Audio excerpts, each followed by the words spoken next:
Speaker sir, सबसे पहले मैं आपका धन्यवाद करना चाहता हूं कि आपने मुझे लोकसभा में रीइंस्टेट किया।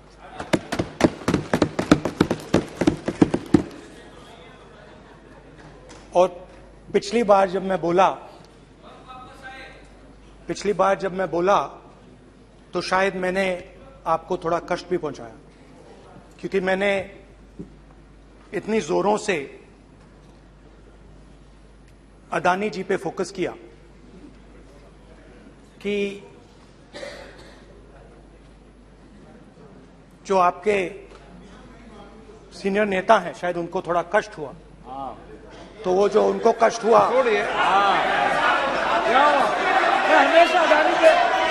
हमेशा अदानी पे अभी भी कष्ट हो रहा है। वो जो कष्ट हुआ, अभी भी कष्ट हो रहा है। विषय पे आइए, विषय पे। अभी भी कष्ट हो रहा है। ये देखिए, ये सारे नहीं मगर सुनिए ये है। तो वो जो कष्ट हुआ 1 2 3 4 5 उसका असर शायद आप पे भी थोड़ा हुआ। तो इसके लिए मैं आपसे माफी मांगता हूं, मगर मैंने सिर्फ सच्चाई रखी थी। मगर आज जो मेरे बीजेपी के मित्र हैं, आज आपको डरने की जरूरत नहीं है, डरो मत। क्योंकि आज जो मेरा भाषण है, डरो मत और आप डरो मत।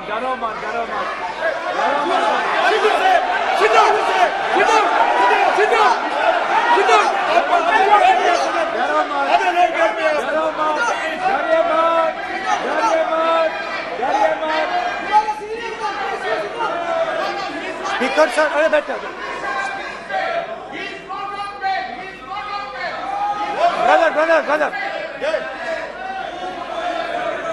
तो आज कोई घबराने की जरूरत नहीं है।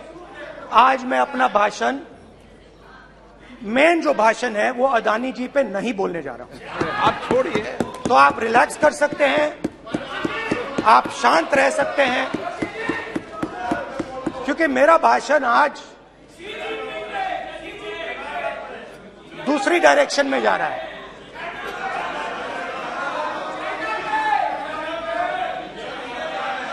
रूमी ने कहा था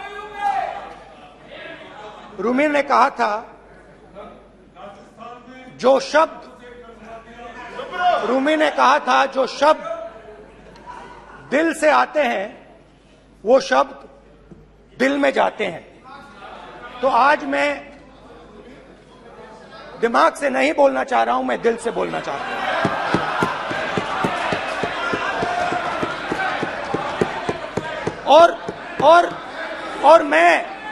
और मैं आज आप लोगों पर इतना आक्रमण नहीं करूंगा। मतलब एक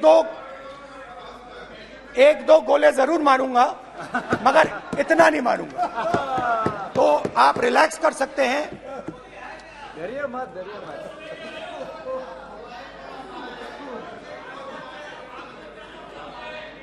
अरे रक्षा मंत्री जी, आज संभाल लेंगे आप लोग।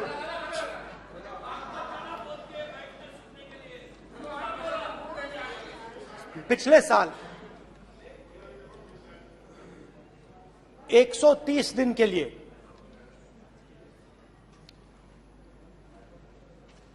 मैं भारत के एक कोने से दूसरे कोने तक गया। अकेला नहीं, बहुत सारे लोगों के साथ।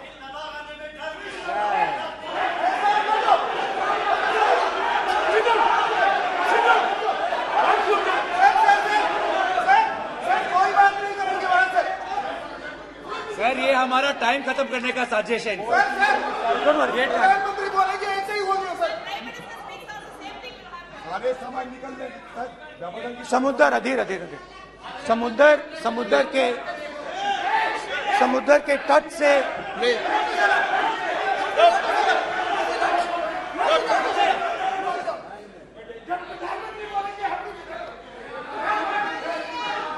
माननीय सदस्य प्लीज प्लीज ऐसे धमकाने का बात की मत बोलो यहाँ पे। यहाँ पे बोलिए, आप उधर भी हाँ बोलिए। प्लीज। मैं समुद्र के तट से कश्मीर की बर्फीली पहाड़ी तक चला। नहीं, लद्दाख को मैंने नहीं छोड़ा। यात्रा अभी खत्म नहीं हुई है, यात्रा जारी है और जरूर लद्दाख आएंगे, घबराइए मत। बहुत सारे लोगों ने मुझसे पूछा यात्रा के दौरान, यात्रा के बाद कि राहुल तुम क्यों चल रहे हो, क्या तुम्हारा लक्ष्य क्या है,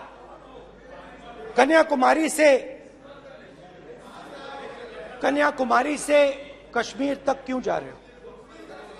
और जब वो मुझसे पूछते थे, शुरुआत में मेरे मुंह से जवाब नहीं निकलता।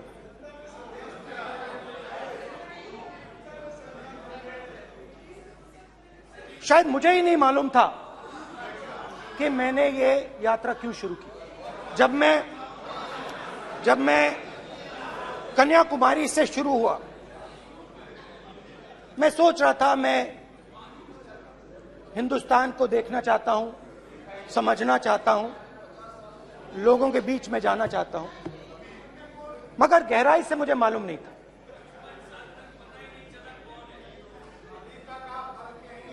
थोड़ी देर में मुझे बात समझ आने लगी।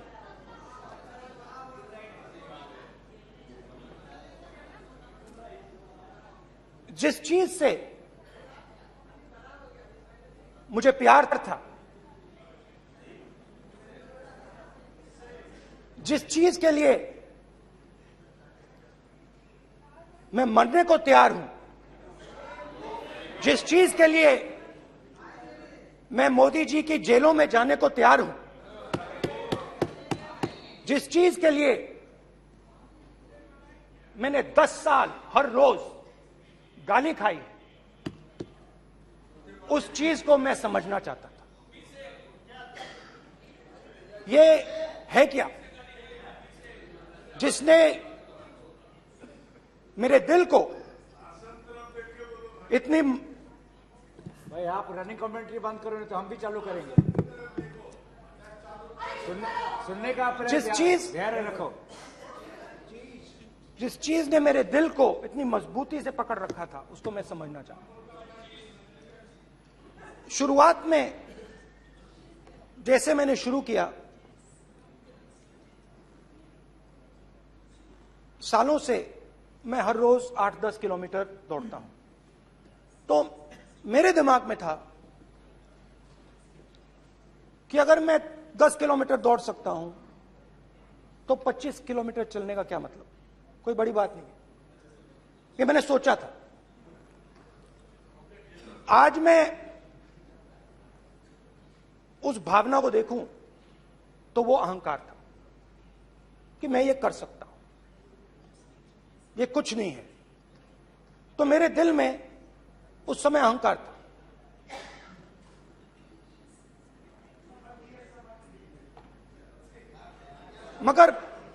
मगर भारत अहंकार को एकदम मिटा देता है, 1 सेकंड में मिटा देता है। तो हुआ क्या, 2-3 दिन में मेरे घुटने में दर्द शुरू हो गया। पुरानी इंजरी थी और जबरदस्त दर्द। हर रोज मैं उठूं और मेरे घुटने में दर्द, हर कदम में दर्द। तो पहले 2-3 दिनों में जो अहंकार था, जो मतलब भेड़िया जो निकला था, वो चींटी बन गई एकदम।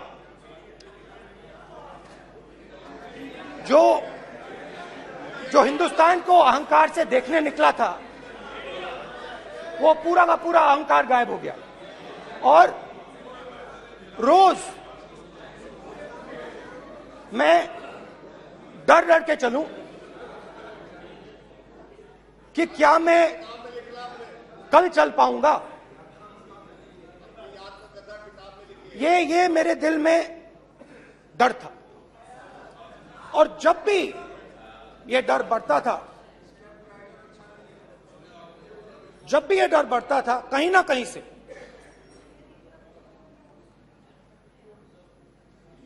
कोई ना कोई शक्ति मेरी मदद कर देती।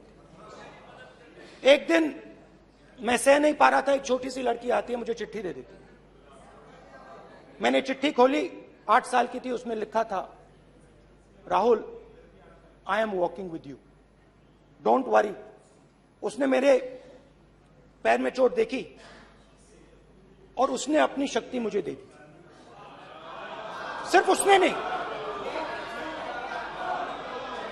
लाखों लोग ने। और शुरुआत में जब मैं चल रहा था, कोई किसान आता था, मैं एकदम पहले उसको अपनी बात बताता था कि आपको ये करना चाहिए, आपको इस प्रकार से काम करना चाहिए। मगर इतने लोग आए, हजारों लोग आए, कि थोड़ी देर में मैं बोल नहीं पाया। जो मेरे दिल में बोलने का डिजायर था, वो बंद हो गया। बोल ही नहीं पाया, क्योंकि इतने लोगों से बोलना था। और एक सन्नाटा सा छा गया, भीड़ की आवाज थी, भारत जोड़ो, भारत जोड़ो, भारत जोड़ो। और जो मेरे से बात करता था, उसकी आवाज में सुनता गया।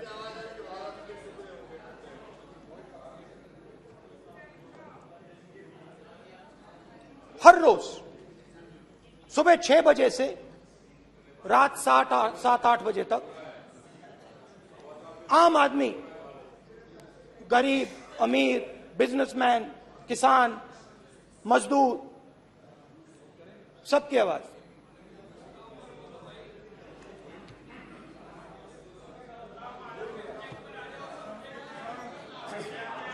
आ रहा हूं।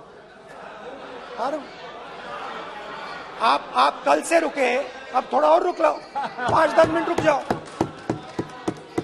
तो ये चलता गया, मैं बात सुनता गया। और फिर मेरे पास एक किसान आया, और किसान ने हाथ में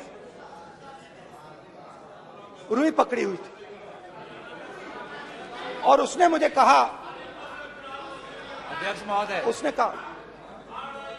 उसने मुझे कहा, मेरी आंख में देखकर उसने मुझे अपना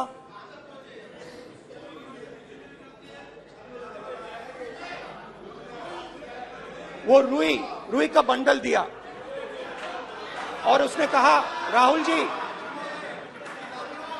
यही बचा है मेरे खेत का, यही बचा है, और कुछ बचा नहीं है। मैंने उससे, जो मैं नॉर्मली सवाल पूछता था, भैया आपको बीमा का पैसा मिला, वो पूछा। बीमा का पैसा मिला, वो पूछा। और किसान ने मेरा हाथ पकड़ा। किसान मुझे कहता है कि नहीं राहुल जी, मुझे बीमा का पैसा नहीं मिला, हिंदुस्तान के बड़े उद्योगपतियों ने वो मुझसे छीन लिया। मगर इस बार बड़ी अजीब सी चीज हुई। जब मैंने किसान को देखा और वो मुझसे बोल रहा था, तो जो उसके दिल में दर्द था वो मेरे दिल में आया। जो उसके आंखों में शर्म थी जब वो अपनी बीवी से बात करता था, वो शर्म मेरी आंखों में आई। जब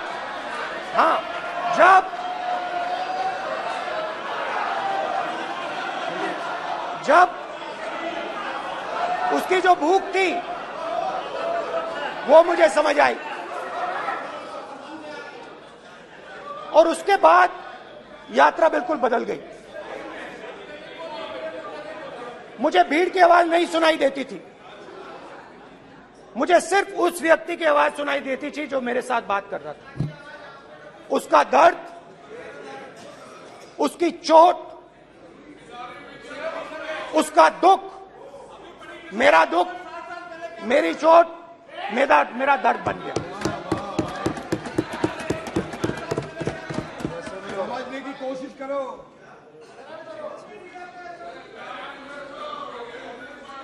भाइयों और बहनों, लोग कहते हैं कि ये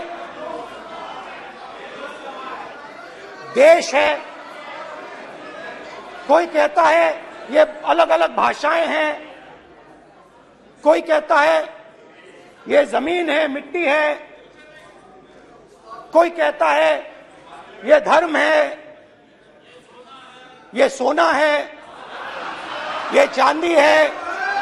मगर भाइयों और बहनों, सच्चाई है कि ये देश एक आवाज है। ये देश सिर्फ एक आवाज है। ये देश, इस देश की लोगों की आवाज है। इस देश के लोगों का दर्द है, दुख है, कठिनाइयां हैं। और अगर हमें इस आवाज को सुनना है तो हमारे दिल में जो अहंकार है, हमारे जो डिजायर्स हैं, हमारे जो सपने हैं, उनको हमें परे करना पड़ेगा। जब हम अपने सपनों को परे करते हैं तब हमें हिंदुस्तान की आवाज सुनाई देती है, तब तक हिंदुस्तान की आवाज हमें नहीं सुनाई देती। अब आप कहोगे ये बात मैंने नॉन कॉन्फिडेंस मोशन में क्यों रखी? इसका क्या मतलब है कि भारत एक आवाज है, भारत लोगों का दुख है, भारत लोगों का कष्ट है, मुश्किलें हैं। क्योंकि भाइयों और बहनों,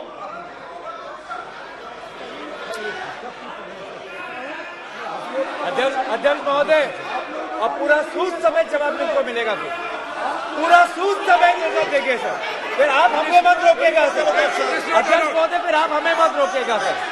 आप हमें मत रोकेगा, फिर आप हमें मत रोकेगा, आप हमें मत रोकेगा, फिर आप हमको मत रोकेगा सर। हम सब देख रहे हैं, सब सुन रहे हैं, आप हमको फिर मत रोकेगा सर। तो स्पीकर सर, भारत एक आवाज है। भारत इस देश के सब लोगों की आवाज है। और अगर हम उस आवाज को सुनना चाहते हैं, हमें अहंकार को, नफरत को मिटाना पड़ेगा। स्पीकर सर, कुछ ही दिन पहले मैं मणिपुर गया। हमारे प्रधानमंत्री नहीं गए, आज तक नहीं गए, क्योंकि उनके लिए मणिपुर हिंदुस्तान नहीं है।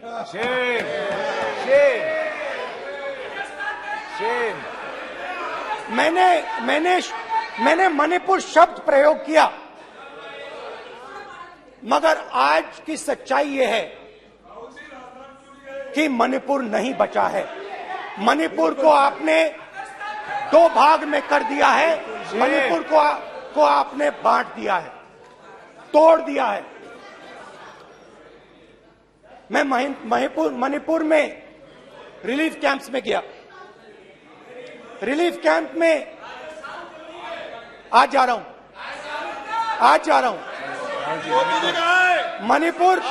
मणिपुर में रिलीफ कैंप में मैंने महिलाओं से बात की। ठीक है सर, अब आप You tolerate this all this. Sir, don't allow this. Sit down. Why you all this hooligan? कल देखेंगे। बात नहीं करेंगे सर, प्रधानमंत्री की बात नहीं करेंगे सर ऐसे।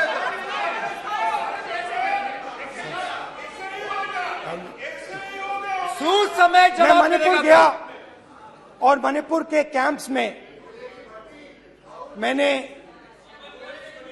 महिलाओं से बात की, बच्चों से बात की, जो हमारे प्रधानमंत्री जी ने आज तक नहीं किया। एक महिला मुझे कहती है, मैंने उनसे पूछा, बहन क्या हुआ आपके साथ? What's this? एक एक मंत्री बोल रहे हैं, एक एक मंत्री खड़े होके बोल रहे हैं, एक एक मंत्री खड़े होके ऐसे कर रहे हैं, एक एक मंत्री खड़े होंगे तो पूरे सांसद खड़े होंगे यहाँ पे, पूरे सांसद खड़े होंगे यहाँ पे, बैठे नहीं है, चुपचाप करिए, पूरे सब खड़े होंगे, पूरे सब खड़े होंगे सर। कल कांग्रेस पार्टी ने पूरा देश खड़ा होगा आपके खिलाफ, तो पूरा देश कल आपके खिलाफ खड़ा होगा। मैं बहुत सारी महिलाओं से बात किया, मगर मैं आपको दो उदाहरण देना चाहता हूं। एक महिला मुझे कहती है, मैंने कहा क्या हुआ तुम्हारे साथ? कहती है, मेरा छोटा सा बेटा, महिला का सम्मान करें प्लीज, ये सम्मान, एक ही बच्चा था मेरा, कोई शर्म कर लो गल मारी। एक ही बच्चा था मेरा, मेरे सामने, मेरे आंखों के सामने उसको गोली मारी है। मैं पूरी रात, आप सोचिए, आप अपने बेटे के बारे में, बेटों के बारे में सोचिए, मैं पूरी रात उसकी लाश के साथ लेटी रही। झूठ नहीं, झूठ आप बोलते हो, झूठ मैं नहीं बोलता हूं। मैं पूरी रात उसकी लाश के साथ लेटी रही और फिर मुझे डर लगा, मैंने अपना घर छोड़ दिया, जो भी मेरे पास था वो मैंने छोड़ दिया। मैंने उनसे पूछा, कुछ तो लाई होगी? कहती है, नहीं, सिर्फ मेरे जो कपड़े हैं ये मेरे पास हैं।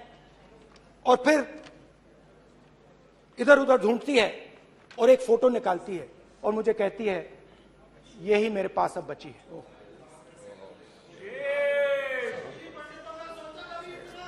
एक और उदाहरण,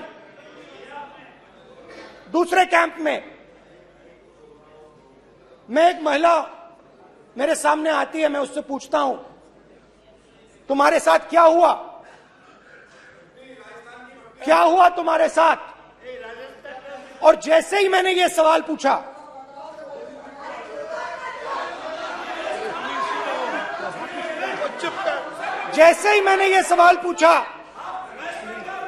आप महिला का दर्द नहीं सुन सकते, महिला का दर्द नहीं सुन सकते, महिला का दर्द सुनने का आपका धैर्य नहीं है, महिला का दर्द नहीं सुन सकते, महिला का दर्द नहीं सुन सकते। जैसे ही मैंने उससे ये सवाल पूछा, बैठो, जैसे sir, please sir,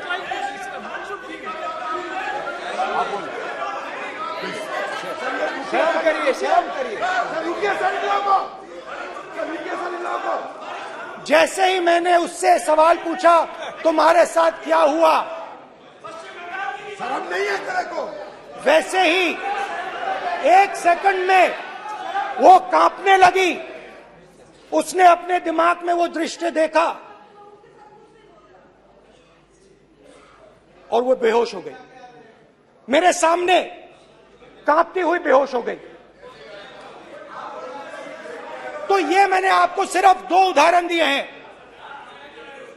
speaker sir, इन्होंने मणिपुर में हिंदुस्तान की हत्या की है, सिर्फ मणिपुर की नहीं, हिंदुस्तान की हत्या की है। इनकी राजनीति ने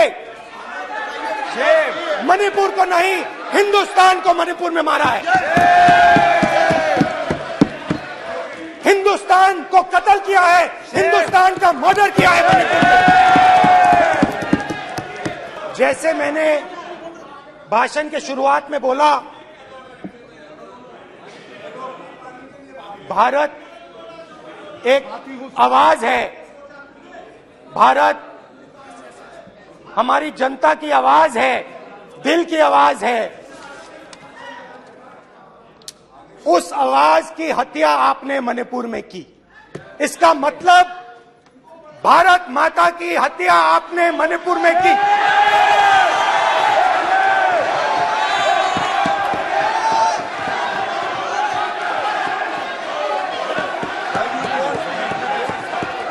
भारत माता को आपने मणिपुर के लोगों के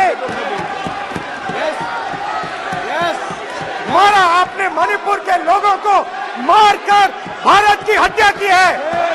आप देशद्रोही हो, आप देशभक्त नहीं हो, आप देश प्रेमी नहीं हो, आप देशद्रोही हो। आपने देश की हत्या मणिपुर में की।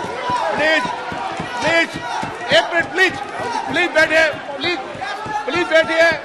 अब सवाल आप उठता है, बैठना चाहते नहीं बैठना चाहते, आप बैठना चाहते नहीं बैठना चाहते, इसीलिए आपके प्रधानमंत्री चाहते आप। मणिपुर में नहीं जा सकते बैठिए आप, हैं, क्योंकि उन्होंने प्लीज देश की हत्या की है।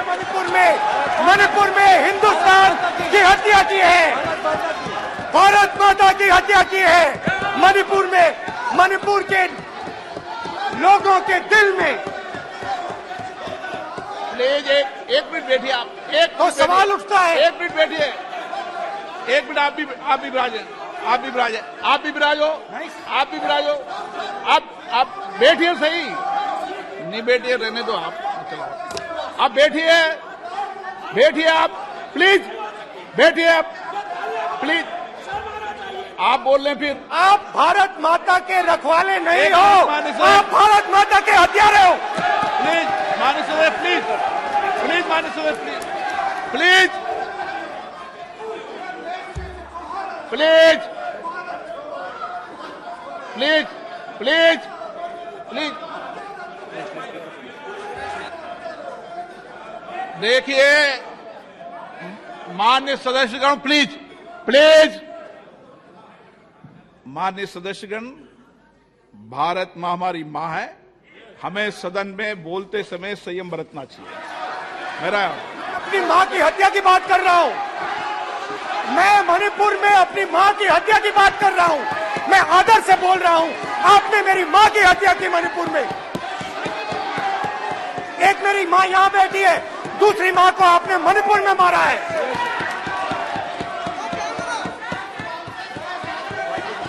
और हर रोज जब तक आप हिंसा को बंद नहीं करोगे, तब तक आप मेरी मां की हत्या कर रहे हो। हिंदुस्तान की सेना मणिपुर में एक दिन में शांति ला सकती है, हिंदुस्तान की सेना का प्रयोग नहीं कर रहे हो, क्योंकि आप हिंदुस्तान को मणिपुर में मारना चाहते हो।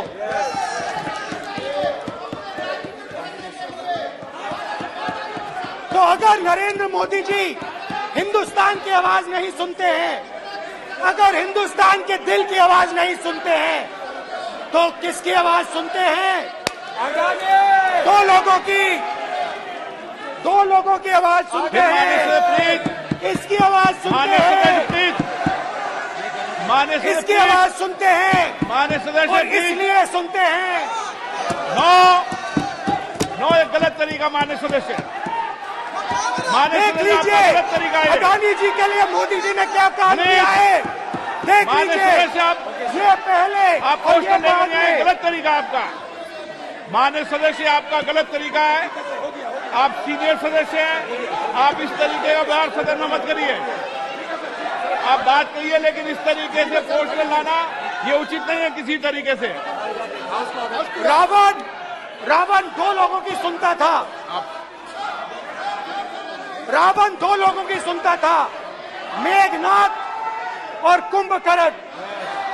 वैसे ही नरेंद्र मोदी दो लोगों की सुनते हैं, अमित शाह और अडानी। भाई और बहनों, लंका को हनुमान ने नहीं जलाया था, लंका को रावण के अहंकार ने जलाया था। प्लीज माननीय सदस्य, आप संयमित बोले। आप ये सदन है, आप तरीके से बोलिए माननीय राम सदस्य। ने रावण को नहीं मारा था, रावण के अहंकार ने रावण को मारा था। आप पूरे देश में केरोसिन फेंक रहे हो, पूरे देश में आप केरोसिन फेंक रहे हो। आपने मणिपुर में केरोसिन फेंकी और फिर चिंगारी लगा दी। अब आप हरियाणा में कर रहे हो, पूरे देश को आप जलाने में लगे हो। आप पूरे देश में भारत माता की हत्या कर रहे हो। धन्यवाद स्पीकर।